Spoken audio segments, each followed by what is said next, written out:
Sio kila kisukari hutokana na kula sukari nyingi.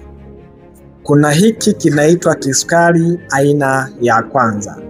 Kisukari hiki kinawapata hadi watoto kuanzia miaka 2 mpaka miaka 30. So, renji ya kisukari cha muda huu kuanzia miaka 2 mpaka miaka 30 ni kisukari aina ya kwanza. Mwili unakuwa hautengenezi kabisa insulin. Mwili unakuwa unashambulia seli ndani ya kongosho, tunazungumza beta cells. So, kisukari aina ya kwanza kinatokana na mwili kushindwa kutengeneza insulini ya kutosha.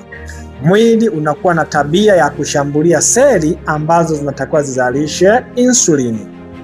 Lakini pia aina hii inaweza ikasababishwa pia na virusi au bakteria kuanza kushambulia seli ambazo zinazalisha insulini. Na pia tatizo hili unaweza kulisi kutoka kwa wazazi wako.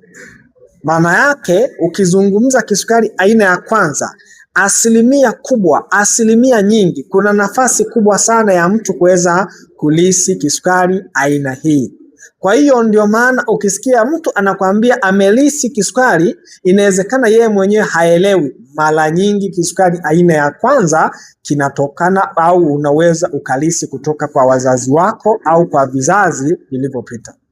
So, kama nitakuwa nimekusaidia au utakuwa umejifunza, comment neno nimejifunza, na pia unaweza ukashare kwa watu wengine ujumbe huu uweze kuwasaidia wenye ugonjwa wa kisukari aina ya kwanza.